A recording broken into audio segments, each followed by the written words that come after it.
Welcome to Get to Biz, a podcast where we discuss business, spirituality, and life motivation for everyday living. We're here to help you navigate through life using these down-to-earth principles and up-to-date knowledge. Now, without further ado, let's get to biz.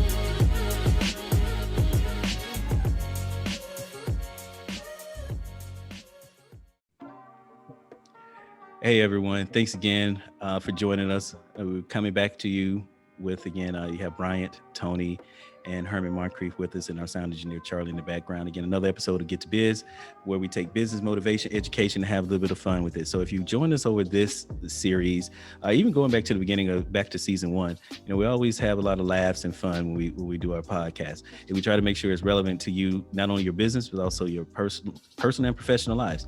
We just most of the time just sharing our stories and our experience and expertise. And we're here for you. So we certainly want you to reach out to us. You can reach out to us on Instagram at Get to Biz, on YouTube, wherever it may be that you find us, on Apple Podcasts. And you can email us as well at info@reg-llc.com. So Renaissance Enterprise Group powering this podcast for us today and every day. So they're out there for you as well. We're really doing this for you people and want to be sure that we help you. So feel free to reach out to us and comment, good or bad. We'll respond to you as we can. So we want to talk about in this, you've heard a lot about choices, and exposure.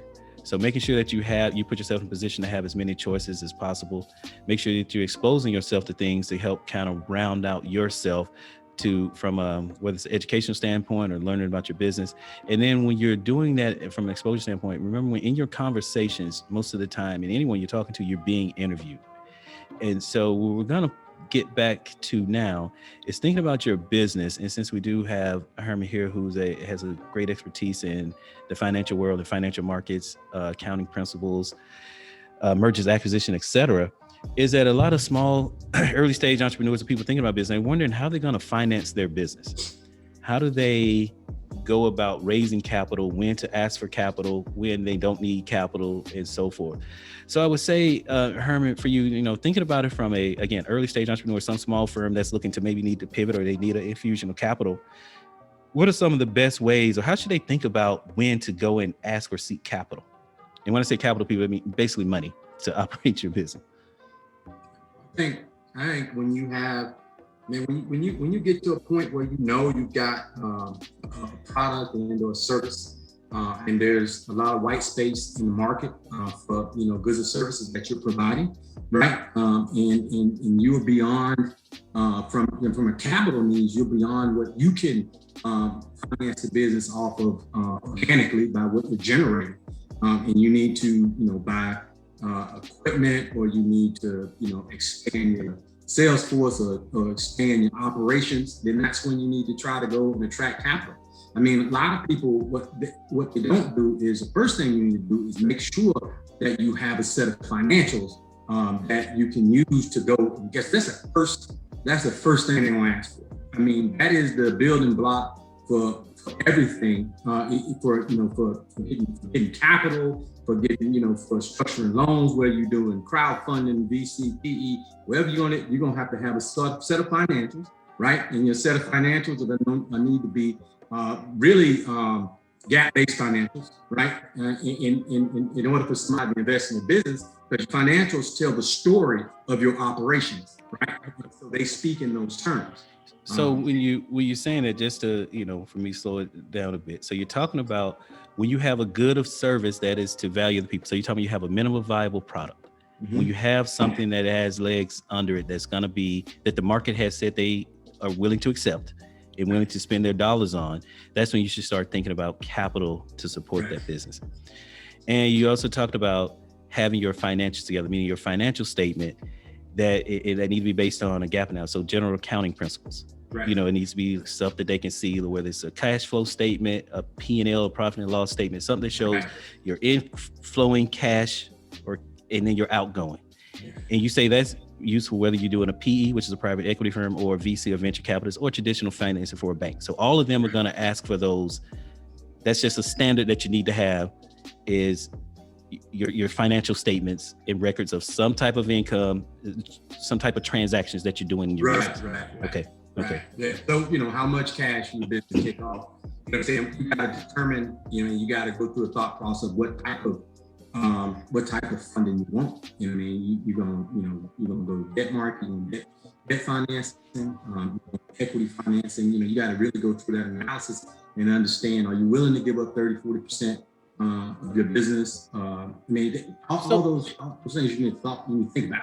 Yeah. So tell us a bit about the difference in the debt financing versus the equity financing. So debt financing, you can go to private, private lenders, sources, and issue a note payable to those guys or a group of people, right? You know what I mean? And give them a rate of return that's higher than that exceeds what they could get in the market, right? It has a little bit of risk to you, but based on you analyzing your financial statements and what your EBITDA is, expected EBITDA, and that's earnings before interest, depreciation, tax, and amortization. But that's usually a back of the envelope calculation of the cash that your business is pushing out. Right? And a lot of people use that as a barometer of how much debt you can take on. Right? Or but you have to be careful how you structure debt instruments because they can be convertible and equity security, so they still can get a piece of your business if you default. You need legal counsel. You definitely need a CPA, someone to help you structure these arrangements. So Herman, do you provide counseling in those areas at all? Or, Yeah, I mean, I've looked at a lot of different ways to kind of structure and evaluate the impact of structuring them one way versus the other. I'll give you a sort of a working case of a colleague of mine now that owns he's a grower in the CBD market, and he produces CBD oil, and so he just partnered with someone who provides artesian water, and now the water they've established already has distribution. It's in stores. So he's taking CBD oil and they're going to infuse it into the mega product. So, based on, what they've looked at in their research, there's a lot of white space in that market. There's a lot of opportunity for the product. But now they're at the point where they need to go out and raise some capital to get machinery and the like and spin up the operations in order to infuse the CBD oil with the water. But now the problem he's having is, so what type of financing do I want? Right? Because he wants to keep it like a family business, so he doesn't want to go out and give someone 30% of his business, right, in return for an investment. So he wants to do debt financing. So we was talking about how you structure it, which ways you structure it, because I'm saying I think the people he's talked to initially eyes that big because they see the value, right? Mm-hmm. In a lot of cases, they don't want a debt finance. They want a piece, right? They want equity piece, right? Because that's a lot more valuable than getting 12.5% return, over a 24-month debenture. You know what I mean? A 3-year debenture, however long you're going to structure it. So would you say your debt financing is basically a loan? Like whether you went to a bank or person, it's a loan that you're paying back with a certain interest rate tied to it, right? So he's considering this case taking a loan versus giving someone a piece of the company. Equity. That's right. Okay. So what do you think? What do you think is for that scenario? What was your thoughts when he brought that to you? Like I understand. I understand. Him wanting to keep as much of his business as you can. Number one, I would say just make sure you always keep control and interest. Right? And there's a lot of different ways to do that. You can have super voting writing equity instruments that that always keep you in control of your company, right? If you have to issue equity securities for a piece of your operation, that's the way you have to raise capital. But if you want to go the debt route, then the structure of the debt instrument is very important. Because when you start getting into convertible debt instruments, like they can have these clauses, and they always going to have their lawyer draw them up that's going to be very favorable, right? Mm-hmm. The holder of the note, you know what I mean? Right, so right. They're going to always draw it up that's going to be very favorable. So there's going to be different clauses within the instrument that's going to be, there's going to be different. There's going to be acceleration clauses. There are going to be clauses if you default, what's going to happen, and then they like to make them convertible. If you miss, don't attain certain targets, they can convert it into equity. So you just have to be careful on the structure. I mean, for me, I understand, his willingness to keep it as debt. I think he should if he can. But I think what I told him, if you really got a product that's really got some upside, you're gonna be hard pressed to get somebody to say they're just gonna give you a loan. They're gonna want a piece of the pie. They're gonna smash you. And the way you do it is you get equity. And so it sounds like then the loan route, it sounds like the equity route, what it will do is give you the ability to get financing without having a payable note back. So you don't have to come out of cash. You don't have to dip into your cash flow. And it seems more like the equity route won't limit the growth to me. It's like, because if you got someone else that's in it with got equity in it, they're willing to expand as the market demands. More. This is what it seems like to me. I mean, that's a good point. I mean, because now they've got a vested interest, right? And they've got an investment in your company versus just a loan. So now, as you manage the business, as the business grow, as the business do well, they get value from that, right? So you create value from them. You maximizing their wealth as well, shareholder value. That's why all companies are created, because you're going to maximize shareholder value. That's what you're doing. And so they are more likely to give you a second round of funding, right? If you need it, if you have expansion needs, right? You know what I mean? And especially if your investor is somebody with deep pockets or a group with deep pockets, right? They can keep helping you fund your operations. So that's a good point. You know what I mean? So, and like I said, the number one thing I told him is just make sure you keep controlling interest of your company. So what would you say? Is that just being 51%, or is that? Yeah, I think it's defined technically as greater than 50%, right? So 51% ownership, you know what I mean? But there's other ways to structure it, right? You got different classes of equity security, right?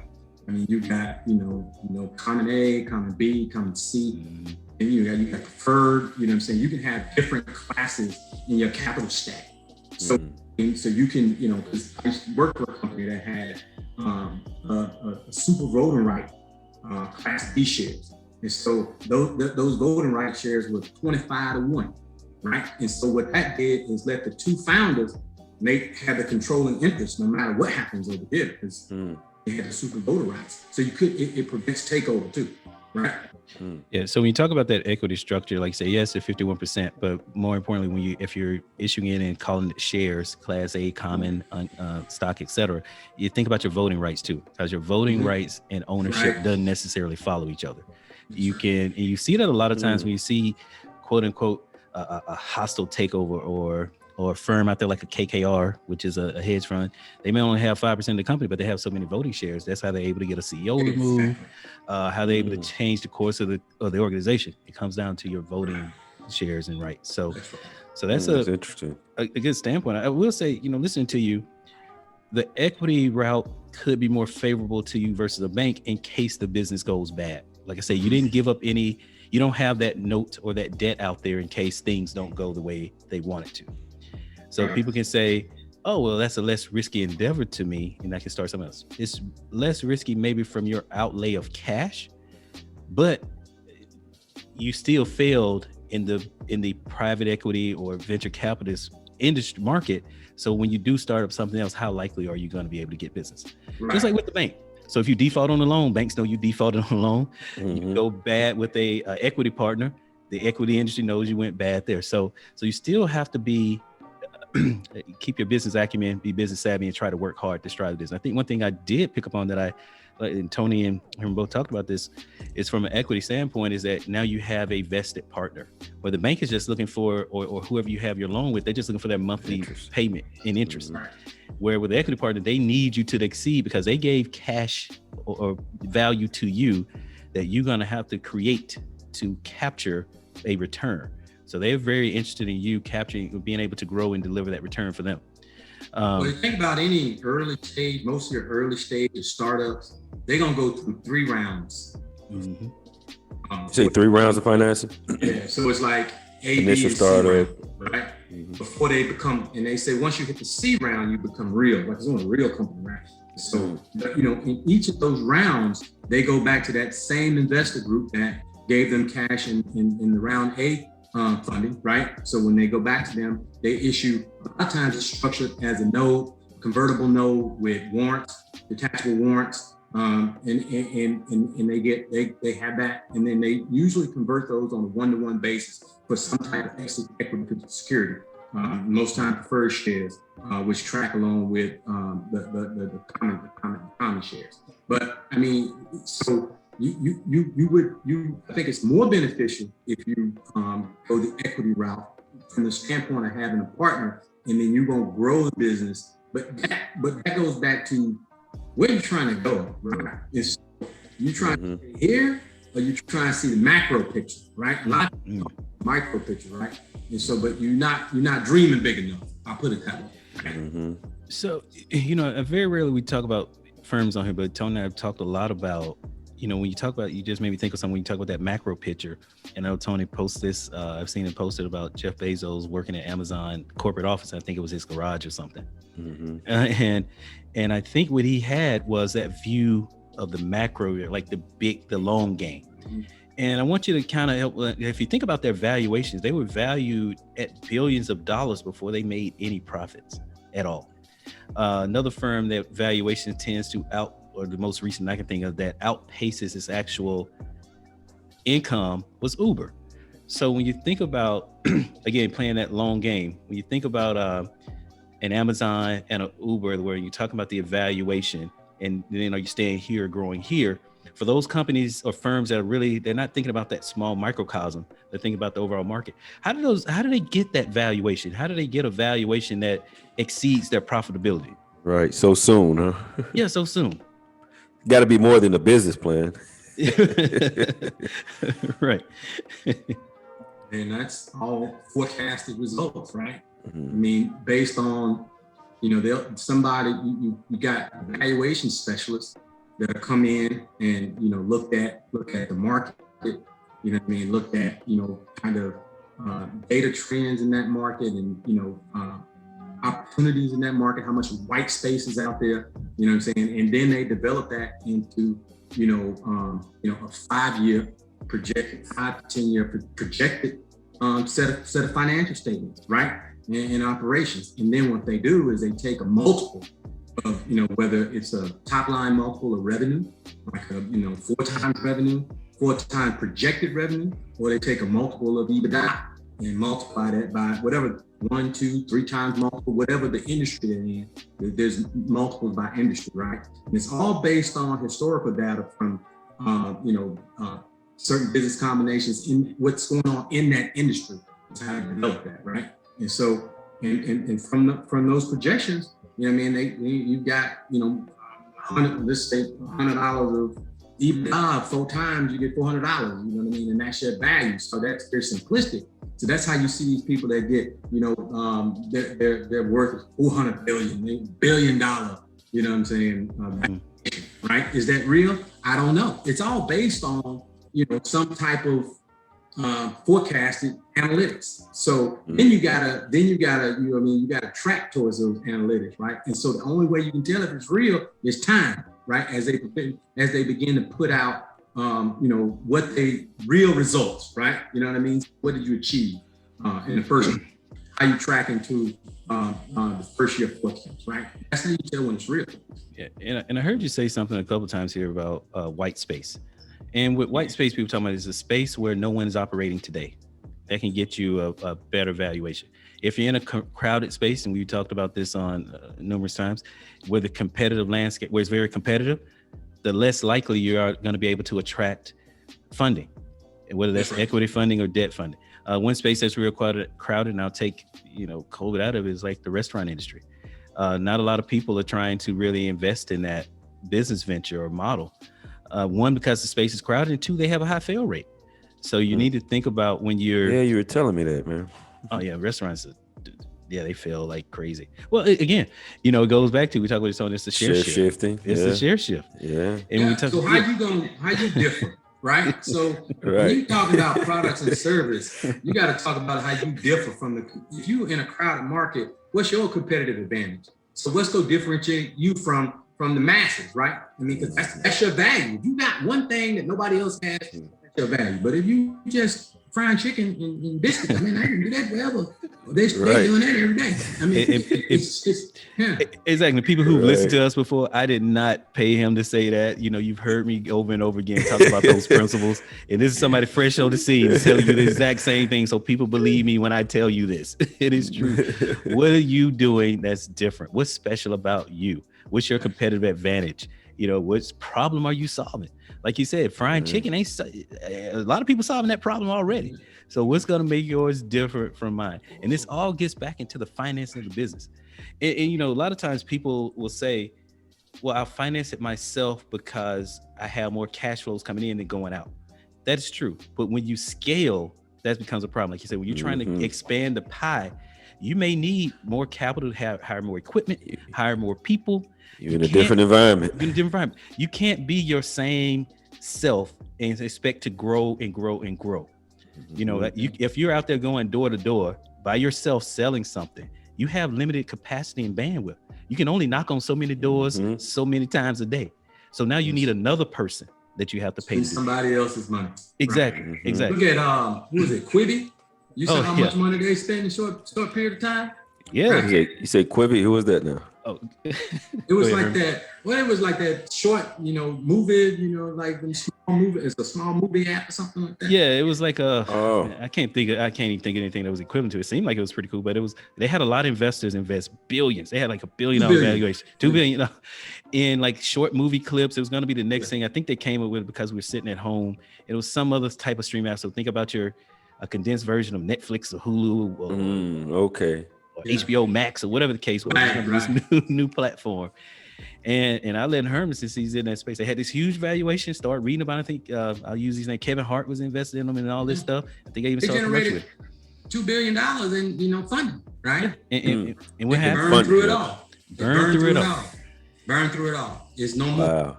And had a what legit is it? Are they still around? Or? No. No. So they wasn't making profit at all. They weren't.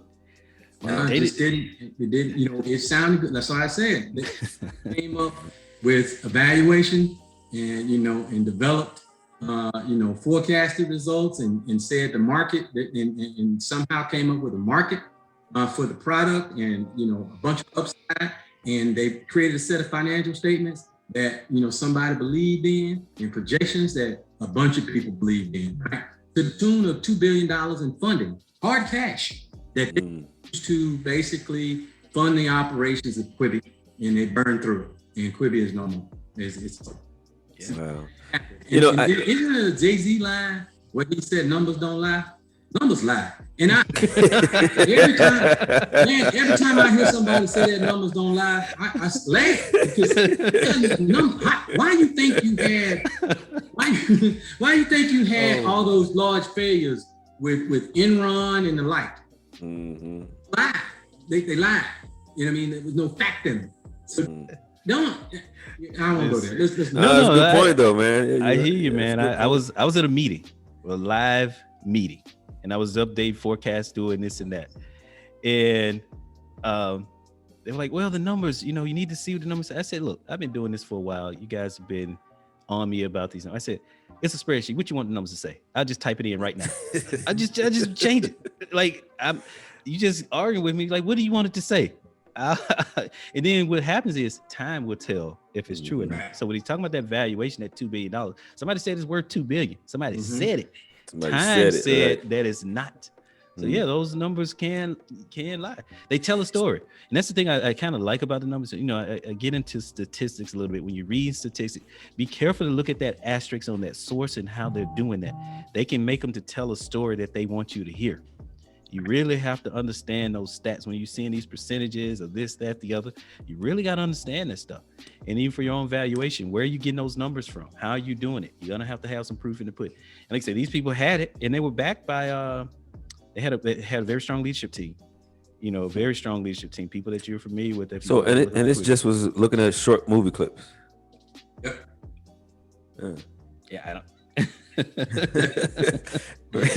I got an igloo I want to sell them from out. Hey, listen, one thing you'll learn out there, people, there's a lot of capital out there. There are a lot of people with capital, firms with capital that's looking to do something with it. If you have a good story, they're gonna give it to you. Think about the late 90s, early 2000s .com. You know what I mean? When think about that period and how much money was invested during that period in the fail rate of those businesses. Like there was a metric that used to evaluate. It was the cash burn rate. That's how they were just spending money, and these people were pouring money into webvan.com or gooverhere.com, and no hard assets, just a dollar and a dream type of scenario. And they was getting all kind of valuations and funding. You know what I mean? And I don't really know any companies that survived out of that. That was a .com in that area that's still operating. I'm sure there's probably some, but it's very few. It was a bubble that burst. And as we as you're going on your journey about your business, some things to take away from this as we wind down here is how do you when to raise capital? One is when you have a minimum viable product and you're operating in that white space where somebody actually saying, hey, I'm going to pay you for this good and or service that you're providing. And the other thing is after that, when you start looking for capital helps you scale. What type of capital, how are you going to structure it? Are you going to go to debt financing or equity financing? Again, debt financing in simplistic terms, think about it as a loan where you're going to pay somebody back a interest rate. That's how they're going to make their money off the money that they gave you. So just think about your typical loan, whether it's your mortgage, your car note, your credit card, whatever. That's that type of financing. And then you have your equity financing, which comes from your venture capitalists or private equity companies or angel investors, what have you, where they're basically saying, I'm going to give you money for a percentage of the organization. And that percentage of the organization is based off of that story that you're telling them how big you can be. So they're believing in your product, good, and service, and you owe it to them to have a return on that investment that they gave. But keep in mind that on the latter, meaning the equity piece of it, they own that company until you buy them out. So whatever percentage they get, you pay them that percentage as you grow. So if you grow from $1 to $10 to $1 million, if they have 10% of that, you're giving them, they have $100,000 that you're owing them. But out of the two, you have to think about what's right for you. Which do you want to give up equity? Or do you want to take on debt? Is pretty much how it goes on. But either way, you have to have solid financials. Herman talked to you about having a financial statement that aligns with the general accounting principles, meaning some type of cash flowing in, cash flowing going out. What are you spending your money on? And then you need to have a history of that, how repeatable, how reoccurring it is, so that they can believe you in that story. So that was just a quick recap. Tony, wanted to turn over to you to see if you had anything. I was wondering if Herman had any contact information, just so if the listeners need, some Good counseling, how they can reach you. Yeah, I mean, I don't have a personal, but Brian, I'll give you some information that you can push out. Okay. Yeah, we'll add it to this episode, and also I think I'll work with Charlie to see if there's a way we can post it during the video. I can post it so our viewers can see it as well as hear it. And with that, folks, we've had a great time with you today. We've talked about a few different things. We going back to the beginning of our time here with Herman. We talked about how do you give yourself choices, not limit your opportunities. When you are faced with a point in time when things aren't what you want them to be, how do you give yourself a new set of skills, learn something different, or to increase your value, to give yourself more options? We also talked about exposure. Tony talked about, opportunity for someone to be local or go off and do something great. And, they chose the local route. And our hypothesis is because they didn't have anyone to talk to about what you would get from being exposed to other things. Your family only knows what your family knows. So again, they got you to where you are today. How do you expose yourself to other people? How do you get into different circles and see different things to know how big the world is? The universe is a very big place. We owe it to ourselves to try to know as much about it as possible. You don't have to be a deep expert in it, but you have to have a general understanding of it. And the last thing we talked about was when you're thinking about your firm, your business, again, early stage entrepreneur, small business, how do you go about financing your venture? Where that's going to come from. Some of it can come from your own money. I know there are a lot of people who do their quote unquote side business and they may be funding it from their main business. That's an option too, but that only gets you so far. A lot of experts or people that start their own business tell you can't get good or great at growing your business until you're focused all in on your business. So you're going to have, again, a limited capacity or shorter runway to grow your business because you're working on somebody else's business instead of your own business. And I'm not telling everybody quit that job today and go out and start your thing. You have to think through how you're going to finance your venture. So those are some things we have for today. And then I'm going to turn to Tony, see some words he's going to leave you guys with. That was a good wrap up, man. I mean, you're right, man. I like the way you just summarized all that up. I guess the thing is just the whole thing of this is just, giving someone a different perspective to go off of in life, and like to encourage that, the same thing Herman talks about, the things he went through and the challenges and the mindset change. And Brian talks about also is that there are going to be there's going to be hurdles and that you reach, that challenges your current mindset. And the thing is to have that mental fortitude that Brian spoke of and keep going. These gentlemen here are very professional in their and very versed in their I don't want to say careers, but their skill sets. They both of them. You can hear how they talk and how they communicate. That's the same is available for you also. I guess the thing is just never let anybody tell you your limitations. Your limitations is a state of mind. It's all about what you can see, the questions you can ask, like Brian said, the terminology of learning new words and definitions that, that increase your vocabulary. So all of that is relevant. Nobody is better than you.